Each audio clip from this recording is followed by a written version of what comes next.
Yo me siento feliz al pisar hoy por primera vez la noble tierra americana y traigo un saludo muy cordial del pueblo y del gobierno dominicanos para el pueblo y el gobierno americanos. Agradezco profundamente la recepción que se me ha ofrecido hoy a nombre del gobierno y pongo mi corazón al servicio de los ideales de paz, de unión y de cordialidad en el continente americano.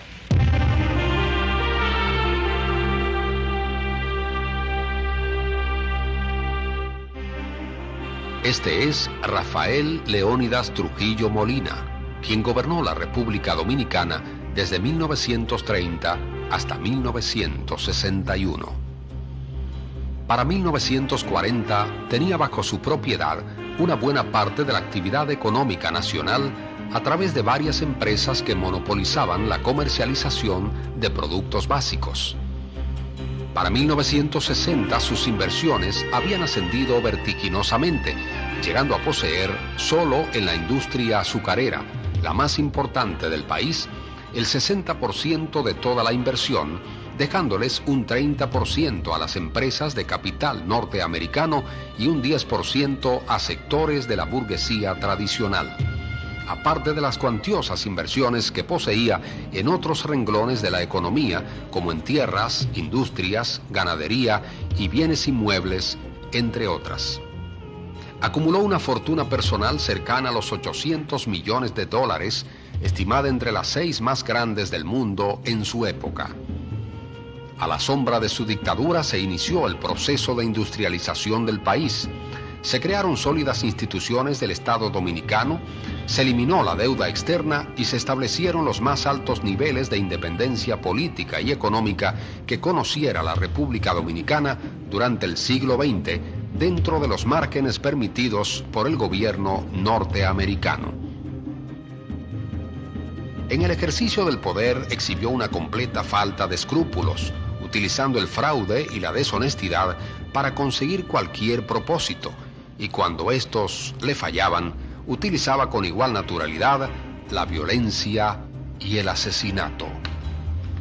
No permitió ningún tipo de oposición a su régimen, y aunque resulta difícil determinar la cantidad de personas que murieron por motivos políticos o por simple capricho personal de Trujillo o sus familiares, estimados conservadores establecen en más de 30.000 los seres humanos que perdieron la vida bajo su dictadura. Su carrera comenzó durante los años de la intervención militar.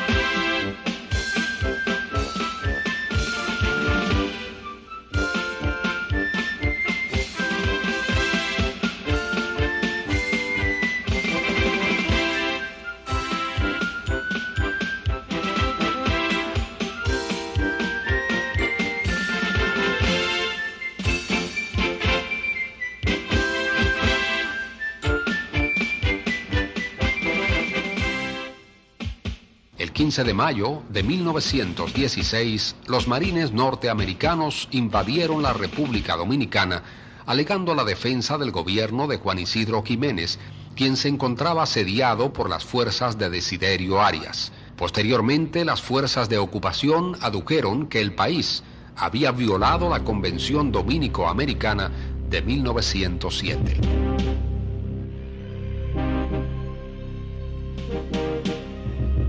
Luego de desarmar a toda la población, las tropas norteamericanas procedieron a organizar la Guardia Nacional, para lo cual reclutaron a jóvenes de su confianza y a exmilitares dominicanos. El joven Rafael Trujillo ingresó a ese cuerpo el 18 de diciembre de 1918, recibiendo su primera prueba de fuego en los combates y escaramuzas que las tropas invasoras sostenían contra los guerrilleros nacionalistas en la región este del país, conocidos popularmente como los gavilleros. Ya está formado el grupo de los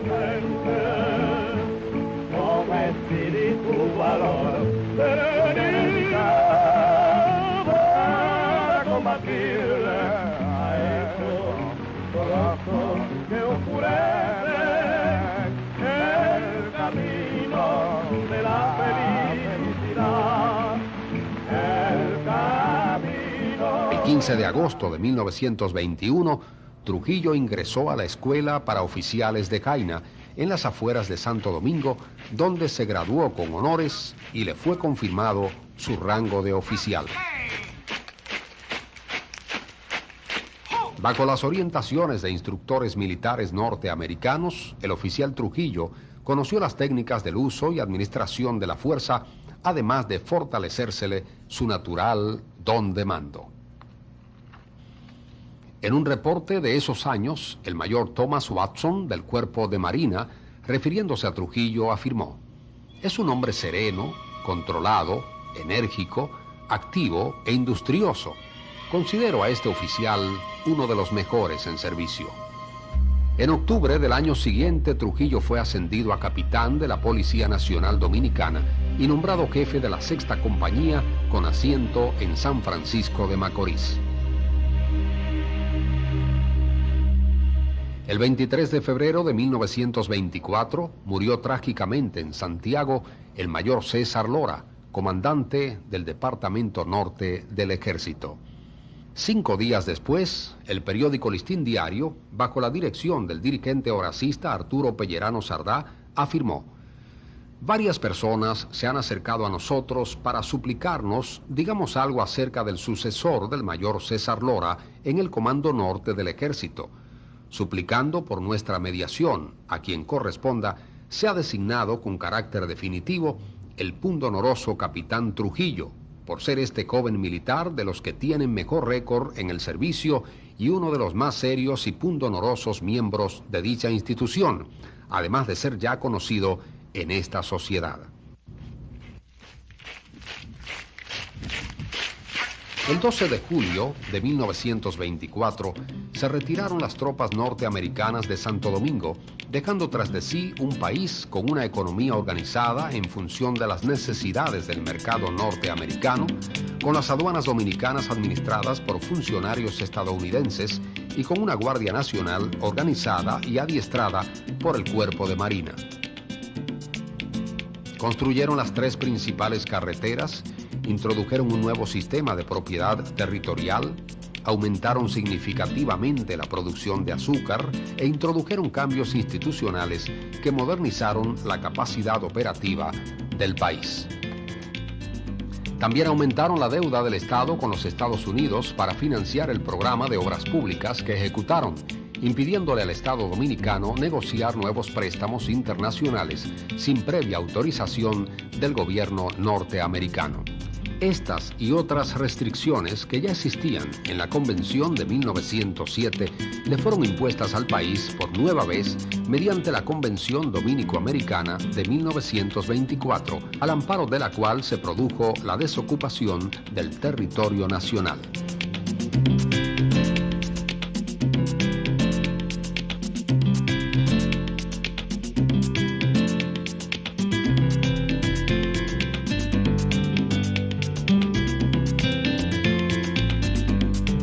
Día de la desocupación, tomó posesión de la presidencia de la República el general Horacio Vázquez, quien había ganado las elecciones celebradas el 15 de marzo de ese año con una abrumadora mayoría de votos sobre su contrincante, el licenciado Francisco J. Peinado. Al tomar posesión, el presidente Vázquez, Trujillo ostentaba el rango transitorio de mayor y comandante del Departamento Norte con asiento en Santiago. Era el número 3 en el escalafón militar, por debajo del jefe del ejército, coronel comandante Buenaventura Cabral, y del teniente coronel Jesús García. A pesar de ser el número 3, el 6 de diciembre de 1924, el presidente Vázquez lo ascendió a teniente coronel y lo nombró jefe de Estado Mayor del Ejército con asiento en la Fortaleza Osama. El que quiera ser hombre necesita poseer buen caballo, un revólver, una silla y su mujer. El que quiera ser hombre necesita poseer buen caballo, un revólver, una silla y su mujer.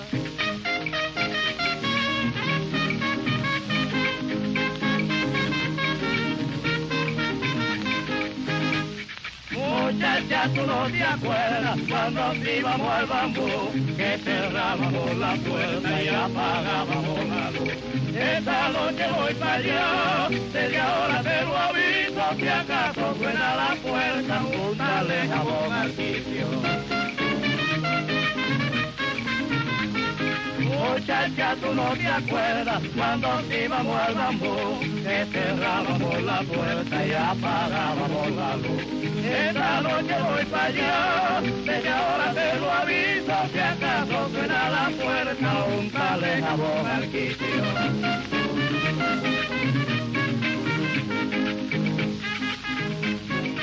Horacio Vázquez y su Partido Nacional habían ganado las elecciones aliados al Partido Progresista de Federico Velázquez, quien ocupaba la vicepresidencia de la República por un periodo de 4 años.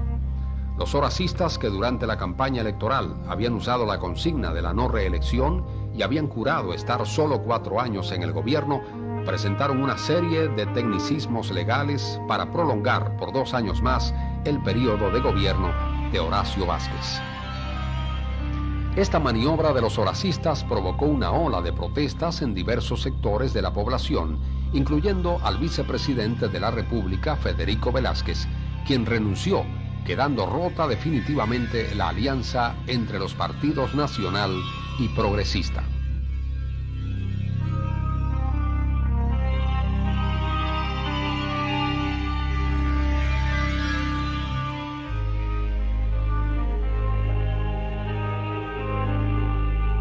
Para 1929 la corrupción administrativa llegó a niveles escandalosos. Ante el desorden financiero existente y a instancia del diplomático norteamericano Sommerwells, visitó el país una comisión de expertos financieros presidida por el ex vicepresidente norteamericano Charles Dawes, con intenciones de organizar las finanzas de la nación.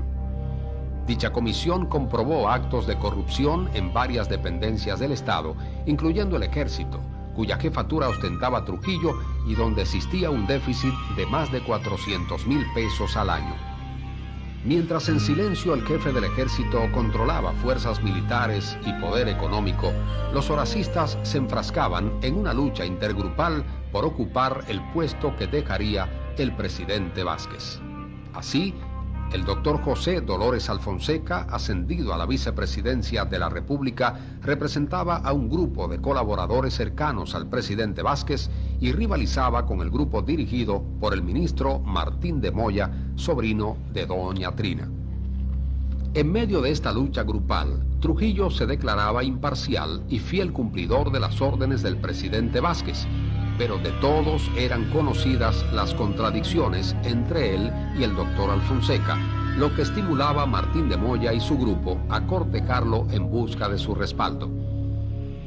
En vista de que el doctor Alfonseca tenía el control del partido y se perfilaba como seguro candidato presidencial, Horacio, para fortalecer sus aspiraciones continuistas y debilitar a Alfonseca, alentaba solapadamente al grupo de Martín de Moya y estimulaba el poder de Trujillo para aparecer él como el mediador necesario.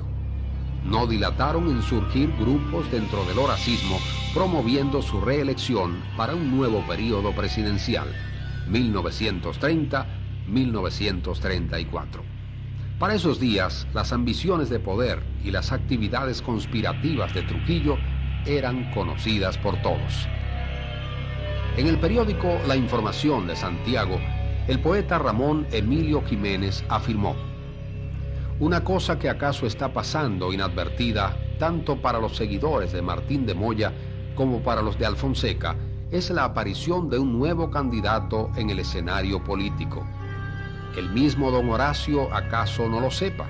Este velado candidato que ve, obra, observa, disimulando su actitud y acariciando su recóndito sueño, es nada menos que el brigadier Trujillo, jefe del Ejército Nacional. Sí, es Trujillo, que a diario aumenta sus caudales porque está en eso, en el asunto, en el negocio, naturalmente no haciendo sombra a don Horacio. Eso nunca, por el contrario, buscando su sombra para que no lo vean. Trujillo, además, le es altamente simpático al gobierno norteamericano Y como en este país la Constitución es casi siempre un mito, nada de extraño tendría que, con pasmo de todos, se elevara a Trujillo a la primera magistratura del Estado. En el mismo periódico, pero en otra fecha, el columnista Rafael C. Tolentino dijo: Trujillo solo necesita 3 cosas para llegar: fuerza, y la tiene; dinero, y lo tiene; oportunidad, y la espera. Por otro lado, en el periódico El Mundo apareció un artículo escrito por un joven de apenas 20 años, de nombre Juan E. Bosch, quien afirmó: es innegable que en la mansión presidencial se está gestando una tiranía que amenaza al pueblo dominicano. Y esta tierra que tantos machos ha parido ve imposible la formación de una hidra de cabezas trágicas. Tenemos 2 caminos a seguir: cruzarnos de brazos y ver pasar la tragedia de una tiranía, o cruzarnos en el camino en una grandiosa manifestación de civismo a esperar que nos deshagan las patas del monstruo que amenaza. A pesar de su promesa de no reelegirse y a pesar de su deteriorada salud, Horacio Vázquez aceptó presentarse nuevamente como candidato presidencial. 6 días después salía en aeroplano hacia la ciudad de Baltimore, en los Estados Unidos, donde se sometería a una intervención quirúrgica para extirparle el riñón izquierdo.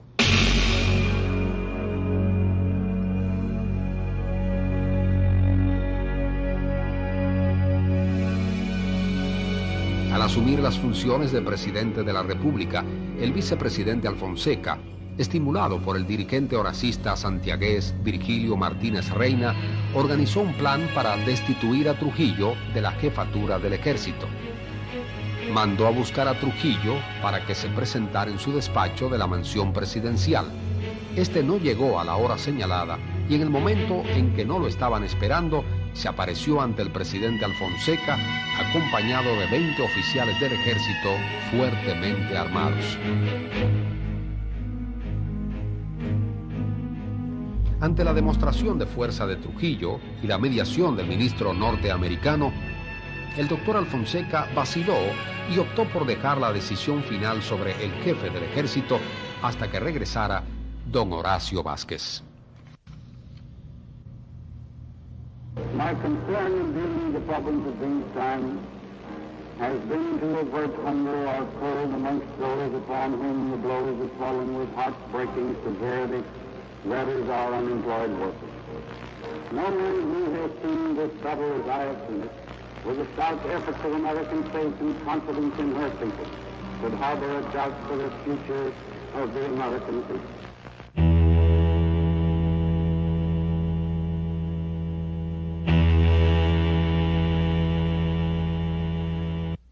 El 4 de enero de 1930 regresó de Baltimore el presidente Vázquez. Recién operado, débil y convaleciente, reasumió sus funciones en la mansión presidencial. De inmediato sus colaboradores más cercanos le informaron de los planes conspirativos de Trujillo, sugiriéndole la rápida destitución de este. Pero Horacio Vázquez no tomó en cuenta esas sugerencias y le dio crédito a las promesas de lealtad que le hacía Trujillo.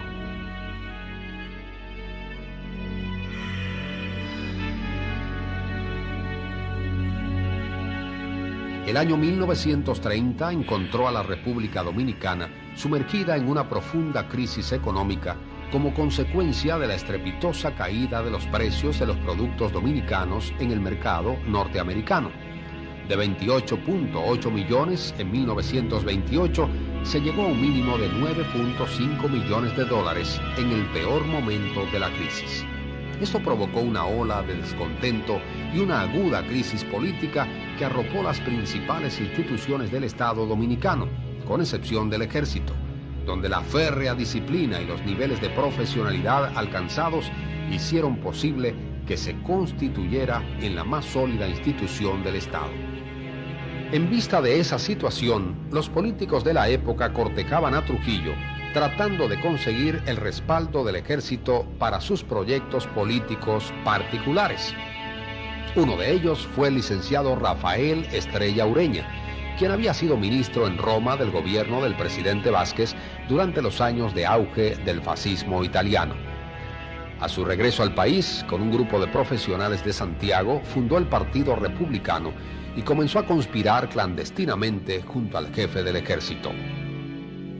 Ante las reiteradas negativas de la legación norteamericana de respaldar sus planes de tomar el poder, Trujillo envió a 3 de sus colaboradores más cercanos, el coronel Vázquez Rivera, Rafael Vidal Torres y el licenciado Roberto Despradel, a realizar consultas con el coronel norteamericano Richard Coots, quien había sido jefe de Trujillo durante la intervención militar y quien se encontraba en Puerto Príncipe, Haití, al mando de las tropas norteamericanas que ocupaban ese país.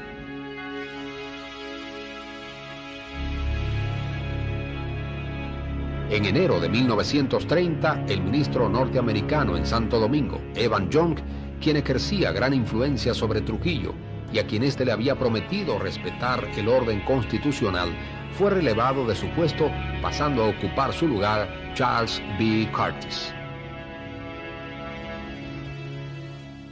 Domingo 23 de febrero de 1930.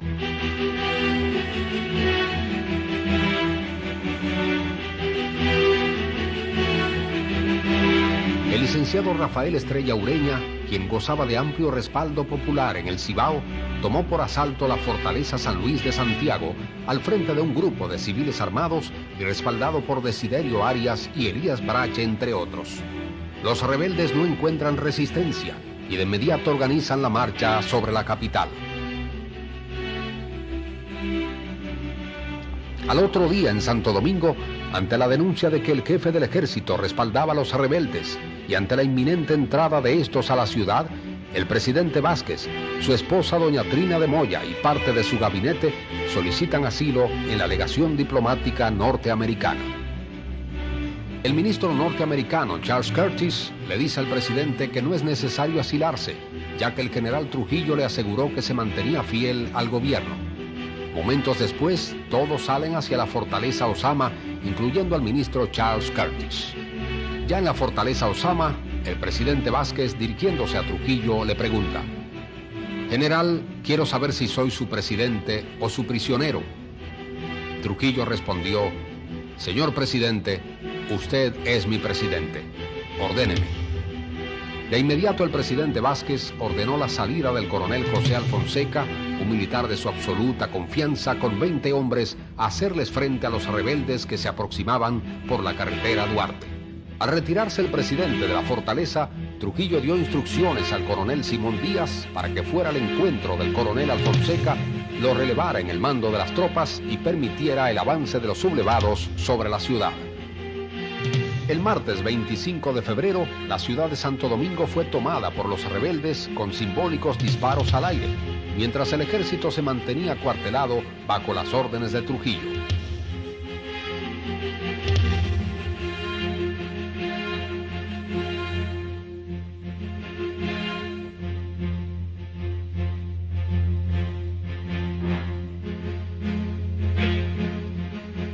Finalmente, con la mediación de la legación norteamericana, se llegó a un acuerdo entre los dirigentes rebeldes y el general Horacio Vázquez. Entre los puntos acordados estaban, primero, la renuncia inmediata del presidente Vázquez y el nombramiento de Rafael Estrella Ureña como ministro de Interior, para que, de acuerdo con la Constitución vigente, pasara a ocupar la presidencia de la República. Segundo, el nombramiento de un gabinete con representativos de todos los partidos. Tercero, garantizar y respetar los resultados de las próximas elecciones generales del 16 de mayo de 1930.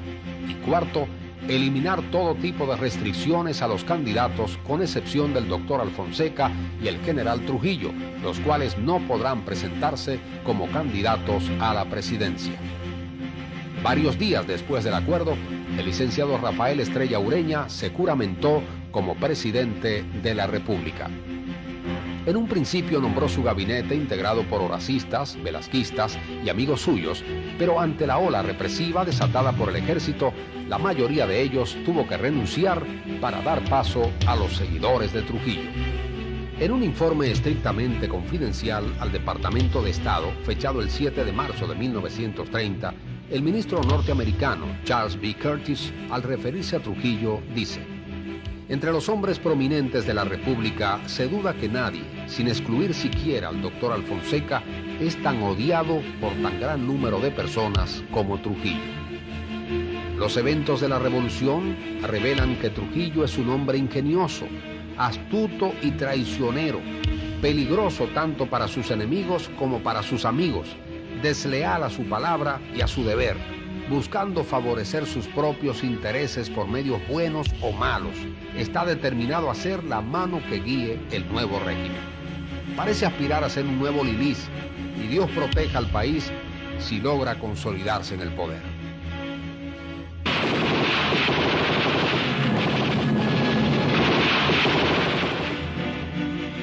Mientras aumentaban los rumores de que Trujillo iba a ser proclamado candidato presidencial, el ejército protagonizaba una ola de terror en todo el país.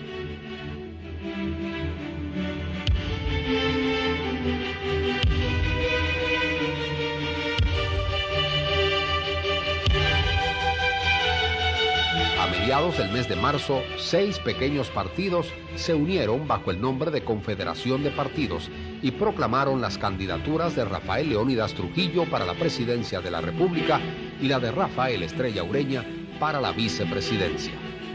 Los horacistas, organizados en el Partido Nacional, y los velasquistas en el Progresista, se unieron y revivieron la Alianza Nacional Progresista para respaldar esta vez las candidaturas del licenciado Federico Velázquez a la presidencia de la República y la del licenciado Ángel Morales a la vicepresidencia. En 1930 la mayor parte de los ingresos del Estado dominicano procedían de las aduanas y de la industria azucarera. Las aduanas estaban controladas por el gobierno norteamericano y la industria era propiedad en su mayoría de empresas norteamericanas.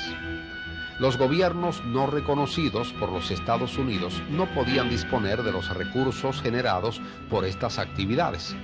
De ahí que la legación diplomática norteamericana en Santo Domingo jugara un papel determinante en los acontecimientos políticos de la época. Trujillo, al igual que otros políticos que le adversaban, se esforzó desde el primer momento en conseguir el visto bueno de los norteamericanos para sus aspiraciones presidenciales. El 27 de marzo de 1930, Trujillo, acompañado de Rafael Brache y Roberto Despradel, se trasladó al poblado de Comendador, en la frontera con Haití, donde, con el patrocinio del Departamento de Estado norteamericano, sostuvo una entrevista con el coronel Richard Kurtz del Cuerpo de Marina de los Estados Unidos. 30 días después afirmó: no hay peligro en seguirme, porque en ningún momento la investidura con que pueda favorecerme el resultado de los comicios de mayo servirá para tiranizar la voluntad popular, a la cual sirvo en este momento y a la que serviré lealmente en el porvenir.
Los candidatos de la oposición se retiran del proceso electoral e inician un proceso judicial en la Corte de Apelación de Santo Domingo para solicitar la anulación de las elecciones. El 16 de mayo de 1930 se celebran las elecciones generales con la participación de un solo candidato, el general Leónidas Trujillo Molina. Según los estimados, solo un 25% del electorado se presentó a las urnas y sin embargo Trujillo fue proclamado ganador con 223.851 votos, una cantidad que según se afirmó sobrepasaba el número de votantes inscritos.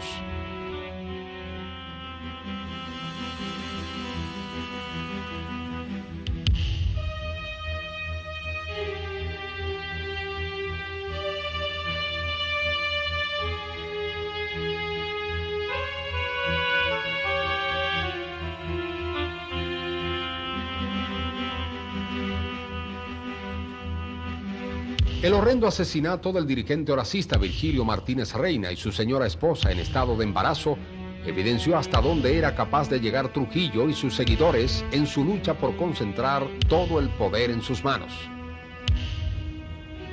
En junio de 1930, la oposición organizó un levantamiento armado en todo el país para tratar de echar del poder a Trujillo. En Moca, el general Cipriano Bencosme se rebela en armas y se va a las montañas. En Santiago, Piro Estrella se alza en las montañas de la zona. Trujillo enfrenta enérgicamente los levantamientos, ordena el arresto de los dirigentes opositores y se traslada a Moca para dirigir las operaciones contra los alzados.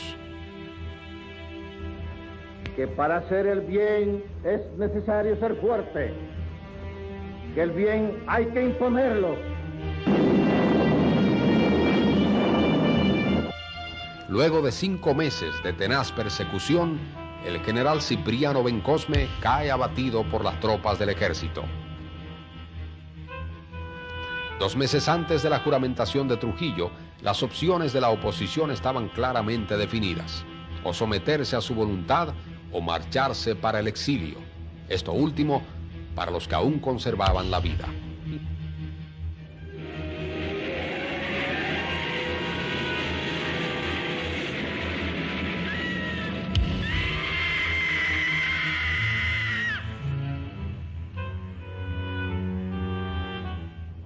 En esos días salieron exiliados para Puerto Rico Martín de Moya, Horacio Vázquez, Ángel Morales, Federico Velázquez, Alfredo Ricard, Cucho Álvarez Pina, Ángel María Soler, José Dolores Alfonseca, Luis F. Mejía, y meses más tarde le siguieron Leovigildo Cuello y el doctor Ramón de Lara, entre otros. Trujillo inició la práctica de humillar y doblegar a su voluntad a figuras relevantes de la oligarquía dominicana desde antes de juramentarse como presidente constitucional. El licenciado Manuel de Jesús Troncoso de la Concha, uno de los miembros más importantes de la oligarquía, fue apresado el 22 de julio de 1930 y paseado esposado por la calle El Conde en la ciudad capital sin que se le formularan acusaciones. Ante acciones como esta, la mayoría horacista y sus figuras más sobresalientes terminaron plegándose rápidamente a las órdenes de Trujillo.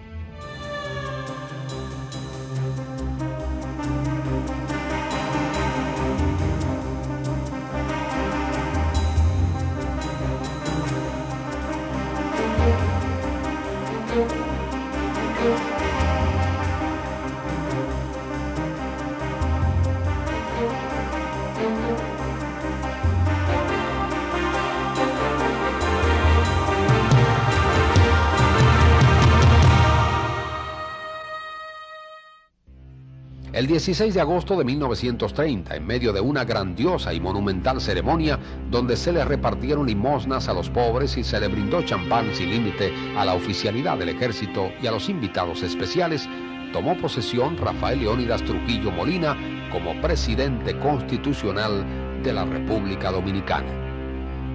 Al asumir la presidencia, Trujillo contaba con 37 años de edad y poseía un marcado resentimiento social que le acompañaría hasta el fin de su vida y que estaría presente en la mayoría de sus obras y acciones.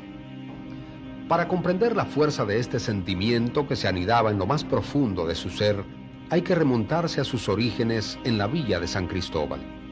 Nacido el 24 de octubre de 1891 en un hogar provinciano de la baja clase media, era el número 3 de una familia de 11 hermanos, procreados por la unión matrimonial de José Trujillo Valdés y Julia Altagracia Molina Chevalier.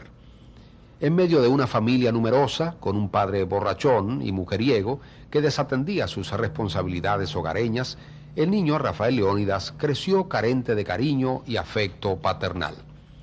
Muy por el contrario, el rechazo y el desprecio matizaron las relaciones de su familia con parte de la comunidad debido a los actos delictivos y a las acciones fraudulentas que protagonizaron sus hermanos e incluso hasta su padre. Esta situación condujo al joven Rafael Leónidas a buscar afecto y protección a la sombra de su tío Plinio Pina Chevalier, un funcionario del gobierno de Vázquez con prestigio social y de buena posición económica. Aunque no dejó de compartir algunas fechorías con sus hermanos, bajo la tutela de su tío Plinio, se esforzó en diferenciarse de su medio natural, vistiendo impecablemente y cuidando su manera de conducirse ante los demás.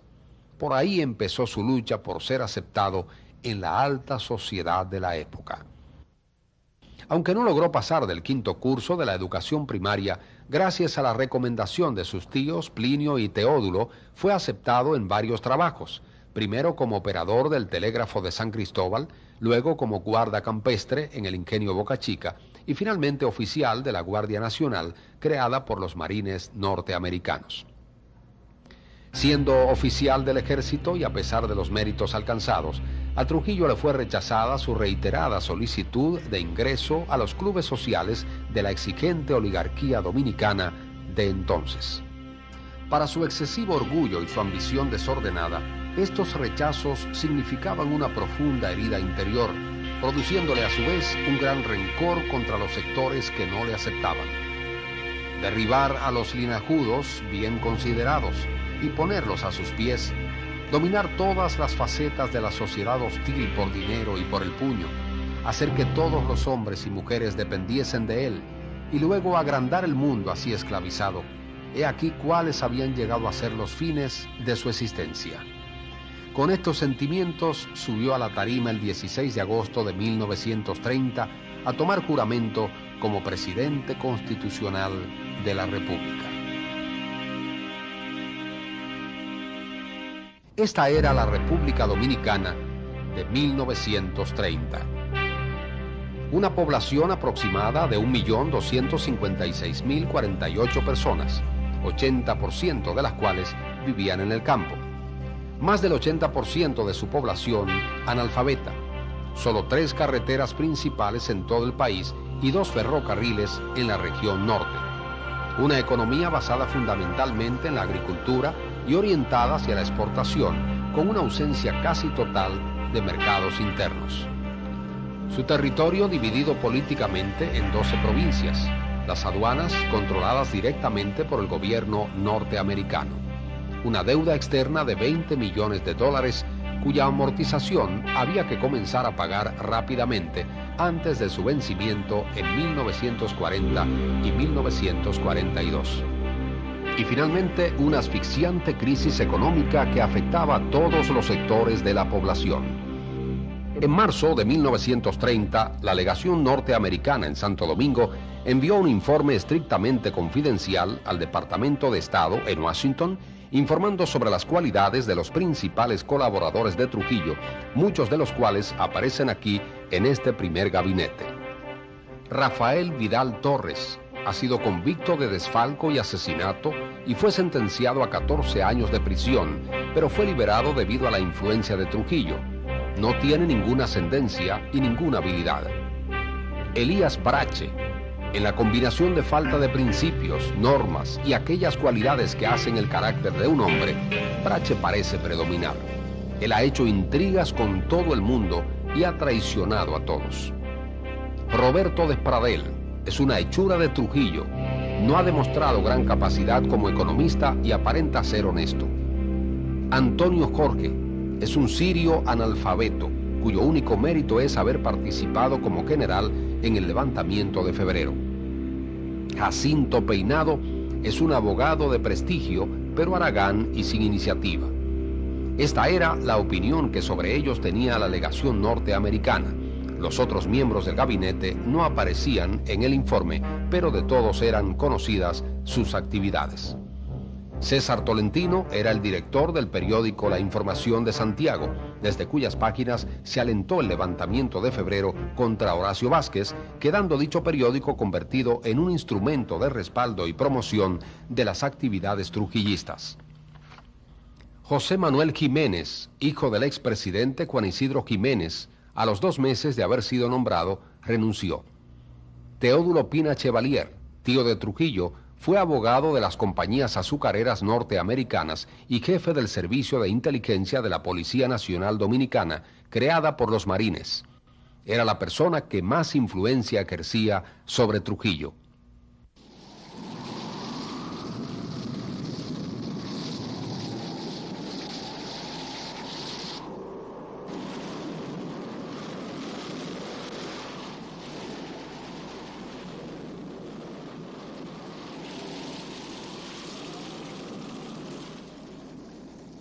El 3 de septiembre de 1930, la ciudad de Santo Domingo fue destruida por un poderoso ciclón con vientos aproximados de 290 kilómetros por hora. El ciclón de San Zenón dejó un balance de 2.000 muertos, 6.000 heridos, más de 9.500 edificaciones destruidas y alrededor de 30.000 personas sin hogar. En medio de la tragedia, Trujillo dio muestras de extraordinaria energía y de gran capacidad de trabajo y de gobernante. Estaba en todas partes, estimulando, organizando y trabajando con los expertos extranjeros que llegaron para ayudar en la recuperación de la ciudad. Al ceder la crisis provocada por el huracán, dio inicio la obra de Trujillo.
En marzo de 1931, el general Desiderio Arias se rebeló en las montañas de Mao.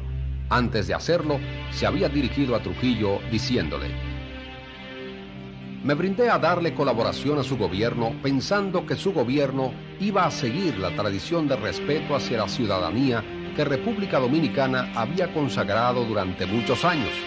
Pero en su gobierno se están cometiendo una serie de crímenes y yo no puedo permitir que mi nombre se involucre en los crímenes y atropellos que se están cometiendo en República Dominicana.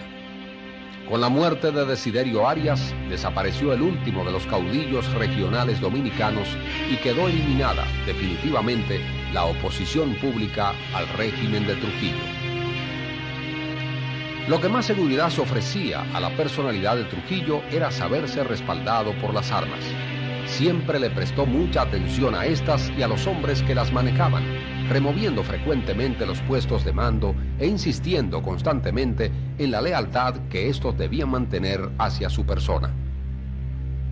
Nadie es digno de la vida que le ha sido concedida por Dios como derecho de la existencia si no lleva como sello de la personalidad humana el sentimiento de la lealtad como razón de ser de su paso por el mundo para cumplir un destino honorable en la tierra. Con el monopolio de las armas en manos de un ejército controlado por él y ante rumores de invasión por parte de los exiliados políticos, Trujillo, junto a su Estado Mayor, realizó un recorrido en diciembre de 1931 por las 12 provincias del país, acompañado de 1.400 efectivos del ejército. En cada una de las provincias preparaba un desfile donde se exhibían numerosos equipos militares, entre los que figuraban una batería de artillería ligera, ametralladoras pesadas, bombas asfixiantes, rifles automáticos, motocicletas, ametralladoras de mano y varios mulos para cargar los cañones. Los desfiles eran encabezados por la banda de música del ejército, dirigida por los tenientes José Cerón y Rafael Ignacio.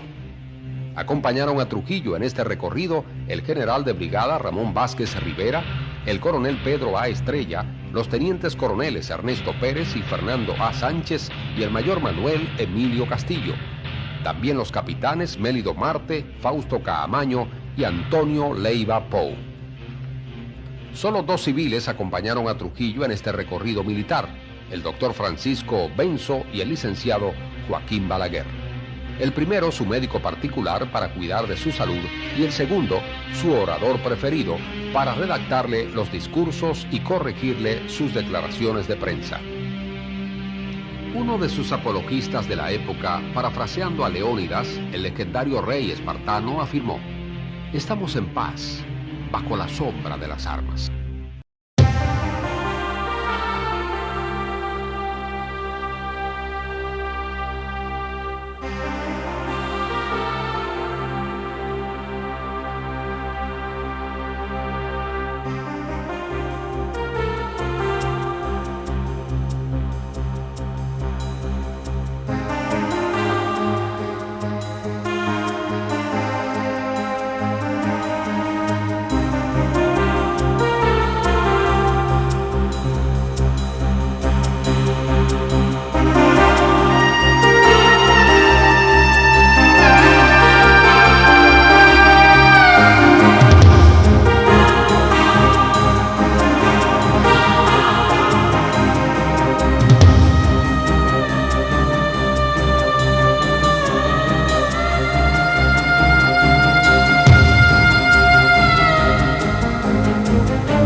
El 2 de agosto de 1931 se funda el Partido Dominicano, el cual se convertiría en un eficaz mecanismo de propaganda, control y vigilancia de la población al servicio de Trujillo.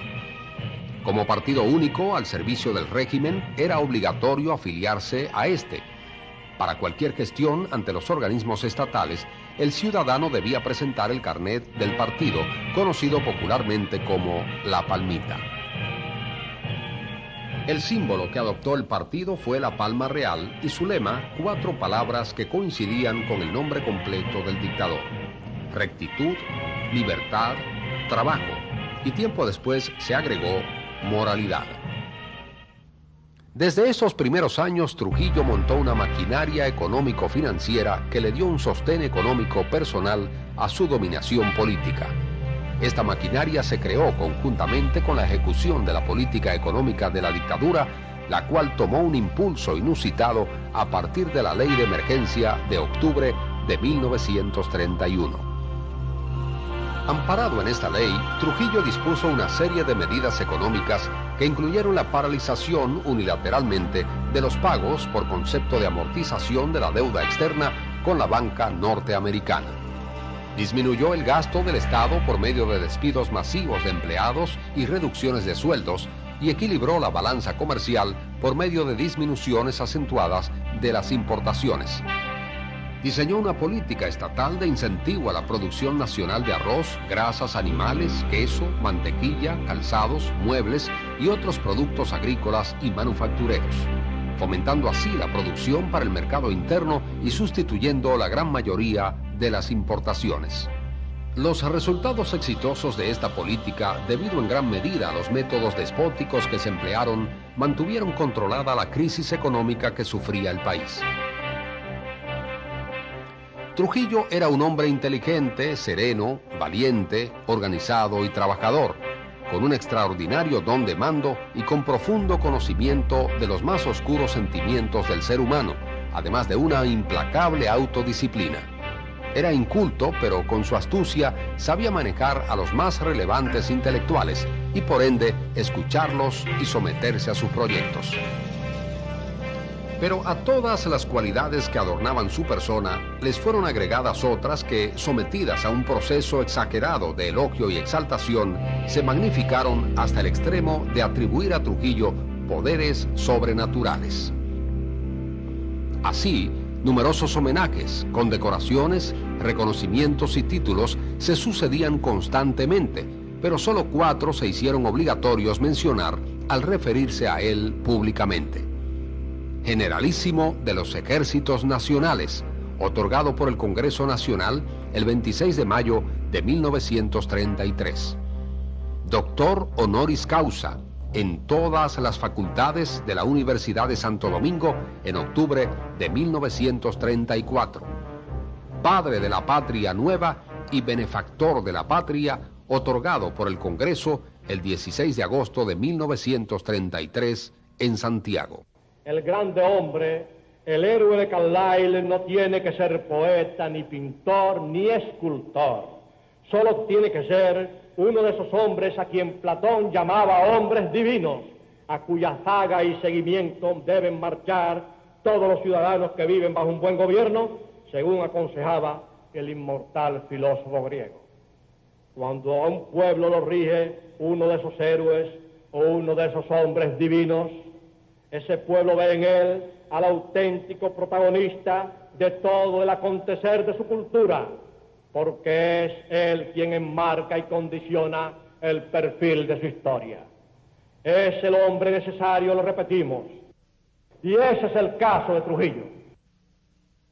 Y Trujillo, repito, no ha creado la nacionalidad, sí ha afianzado en cambio los elementos que la constituyen, integrándola de manera definitiva e imprimiéndole con los dedos de hierro de su voluntad creadora el vigor y la consistencia con que de ahora en adelante perdurará en la historia. Quien ha sido capaz de llevar a cabo semejante obra es digno sin disputa del título de benefactor de la patria.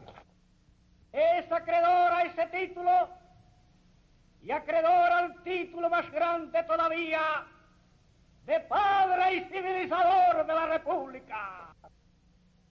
Trujillo ha completado el ideal de libertad e independencia que nació en la Italia.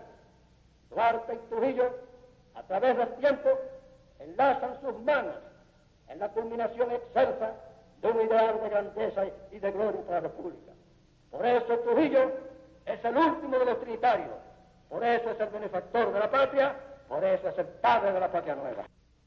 Correspondió al licenciado Jacinto Peinado alcanzar la cúspide más alta del servilismo y la adoración al crear la insólita relación de Dios y Trujillo, la cual en lo adelante sería usada con frecuencia por sus alabarderos y cortesanos más destacados.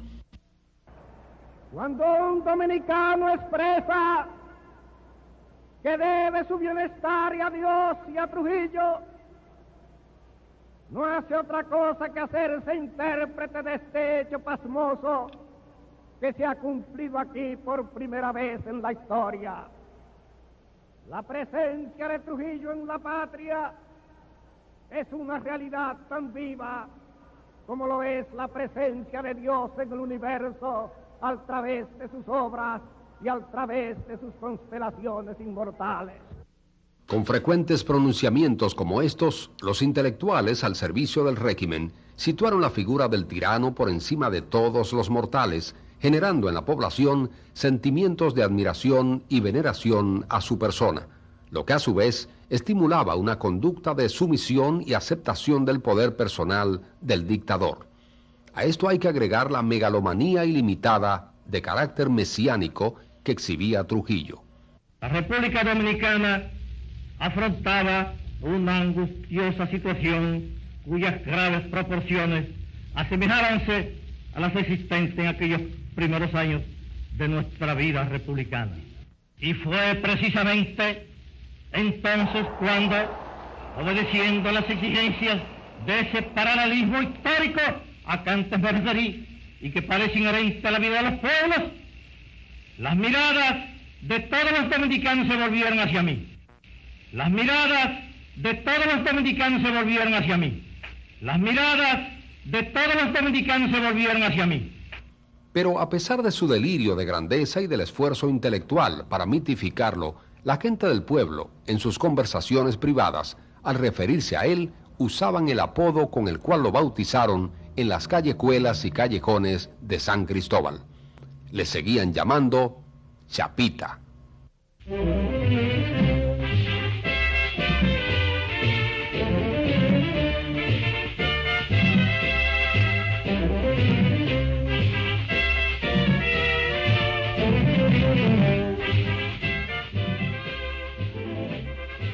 En febrero de 1934 se celebró en San Cristóbal la Convención Nacional del Partido Dominicano, la cual escogió a Trujillo como candidato presidencial para un nuevo periodo, 1934-1938.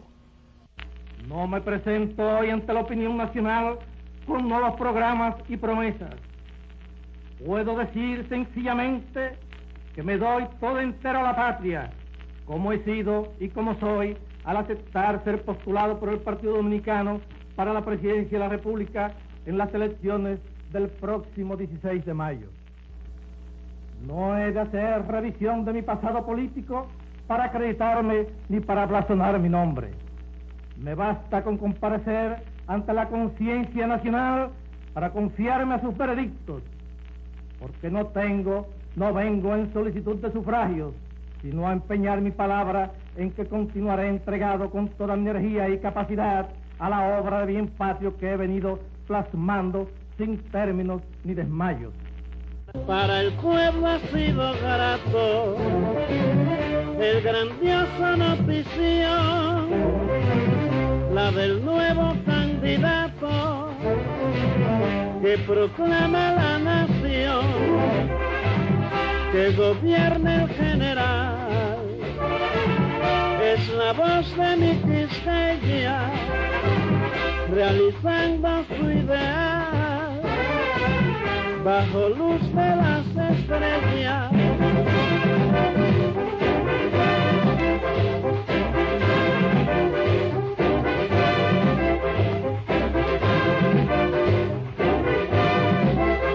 Todos despedimos de tormenta. El 16 de mayo de 1934 se efectuaron las elecciones nacionales con el Partido Dominicano como único participante y Trujillo como único candidato. Las apariencias constitucionales quedaron cumplidas.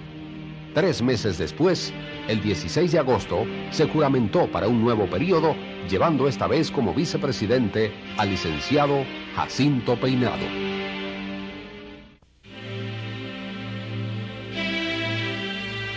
En la lucha por la legitimidad no hay mejor aliado que la Iglesia, lo que comprendió Trujillo desde antes de llegar al poder. Así, cuando asume la presidencia de la República, puso entre sus objetivos inmediatos el obtener el respaldo de la Iglesia Católica a su gobierno. Para tal fin, dictó una serie de medidas para favorecerla, entre ellas el otorgamiento de personería jurídica en abril de 1931, y la asignación de un subsidio para ayudarla a afrontar su crítica situación económica, entre otras. El respaldo de la Iglesia no se hizo esperar. En agosto de 1931, el arzobispo de Santo Domingo, Monseñor Adolfo Noel, le otorgó la Orden Jerosolimitana del Santo Sepulcro, una de las primeras distinciones que le dieron al nuevo gobernante. Mientras Monseñor Noel estuvo al frente del arzobispado de Santo Domingo, la Iglesia mantuvo muy buenas relaciones con Trujillo. Pero cuando en 1932 el Vaticano nombró al padre Rafael Castellanos para dirigir el arzobispado, la política de Trujillo para con la Iglesia sufrió un duro revés. El padre Castellanos era sacerdote altamente calificado y respetado, un discípulo del arzobispo Meriño, un antiguo columnista de la respetada revista Criterio Católico y un conocido apologista de la dignidad y la autonomía de la Iglesia. Era precisamente un hombre como este que Trujillo no quería ver como nuevo arzobispo. Trujillo aprovechó la primera oportunidad que le dio Castellanos para poner al descubierto su hostilidad hacia el sacerdote. En una revista cívica efectuada en Santiago a principios de 1933, se celebró una misa y el padre Castellanos incluyó una bendición para todas las autoridades públicas, pero sin referirse expresamente a Trujillo. Trujillo transformó la omisión en un gran incidente. Suspendió el subsidio a la Iglesia y solicitó al Vaticano la remoción de Castellanos de su cargo. Desconociendo a Castellanos, hizo al Congreso designar a Monseñor Alejandro Noel como arzobispo vitalicio y asesor eclesiástico del gobierno, asignándole además una pensión económica. La muerte del padre Castellanos en enero de 1934 despejó el camino para que Trujillo llevara a cabo su estrategia con relación a la Iglesia. Con la llegada del reverendo Ricardo Pittini al arzobispado de Santo Domingo en agosto de 1935, las relaciones de la Iglesia Católica con el régimen de Trujillo se fortalecieron extraordinariamente. El arzobispo Pittini se convirtió en estrecho colaborador y militante defensor del régimen de Trujillo, multiplicándose durante su gestión las misas por la salud del jefe, las cuales llegarían a casi 400 por año. La Iglesia ofreció al régimen un arma psicológica formidable para someter espiritualmente a las masas. De esta manera, la aceptación pasiva de las miserias terrenales en espera de una recompensa ulterior y celestial, la sumisión de la razón y la fe a lo irracional, la renuncia a toda autonomía personal y la exaltación del principio de la autoridad del Estado encarnada en un jefe, constituyeron un terrible instrumento de propaganda para adormecer a las masas y frenar su resistencia al régimen. Para mediados de su segundo período gubernamental, las columnas que sustentaban el poder del jefe estaban sólidamente establecidas. La fuerza de las armas a través de un ejército controlado personalmente por él. El poder del dinero a través del control de los principales resortes financieros de la actividad económica del país. La legitimidad que consiguió con muchas de sus acciones, pero sobre todo con el respaldo de la Iglesia Católica y los intelectuales que le siguieron.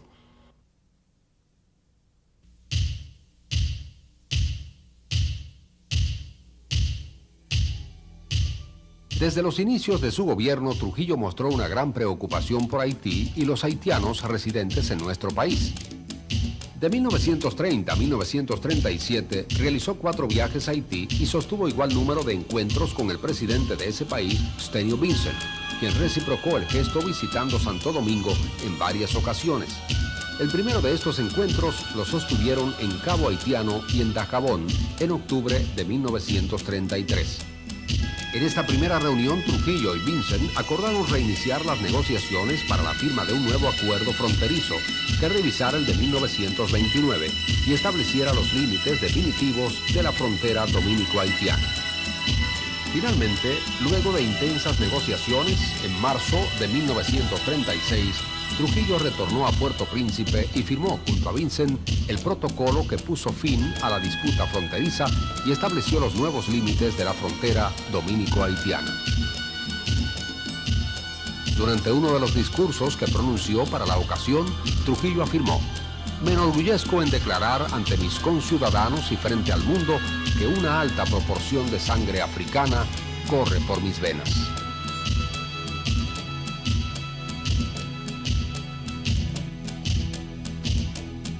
En 1935, según datos del censo de población de ese año, residían en la República Dominicana 52.657 haitianos.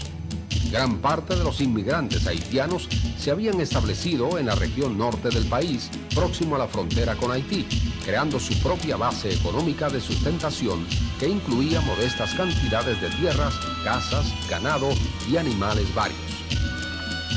También se había desarrollado un activo comercio de productos diversos con los residentes al otro lado de la frontera, resultado del cual la moneda haitiana llegó a circular regularmente en amplias zonas del territorio dominicano, al margen de controles estatales.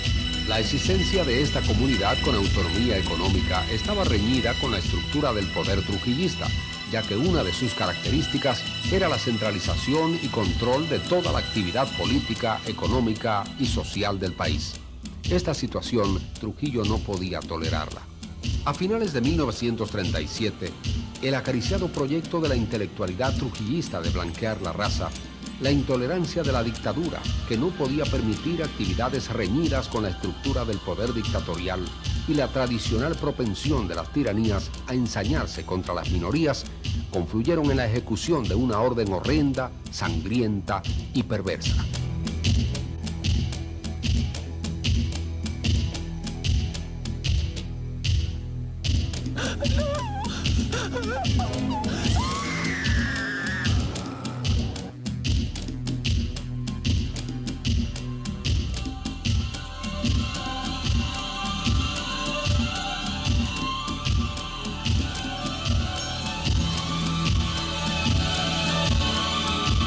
Durante 12 días, del 28 de septiembre al 8 de octubre, fueron asesinados alrededor de 15.000 nacionales haitianos, entre hombres, mujeres y niños, y sus propiedades confiscadas por los ejecutores de la matanza.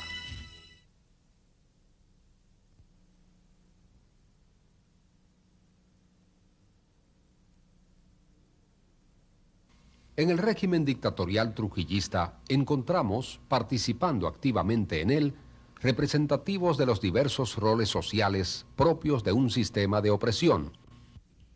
El político,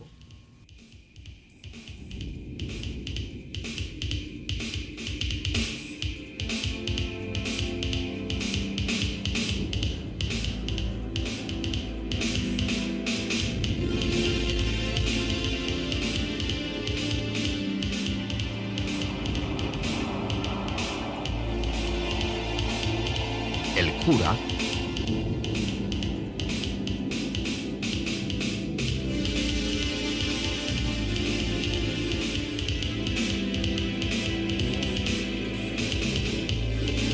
el intelectual,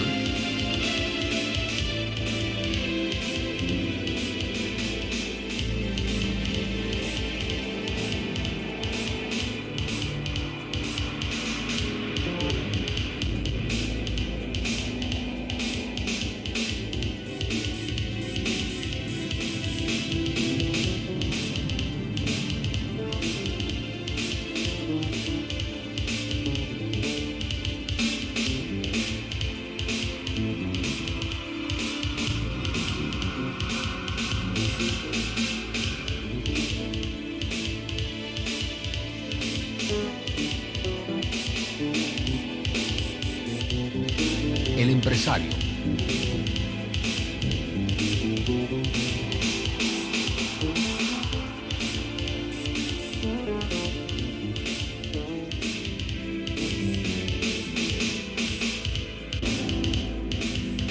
cada uno de ellos ejercía una acción específica y sin embargo era la totalidad, el grupo, quien proporcionaba el sentido a las actitudes individuales.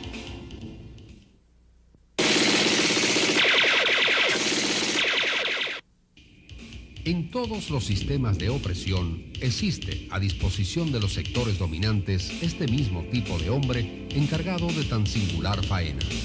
Pero en la división del trabajo moral, el asesino reclutado permite por otra parte la existencia de aquellos que no están en contacto directo con la muerte y pueden sustentar como individuos separados sus almas limpias. Cada uno se remite a su propia individualidad cuando quiere alejarse de la miseria ajena que lo contamina, o se sumerge en el grupo cuando tiene que ocultar su propia responsabilidad y contamina entonces, sin empachos, a los otros.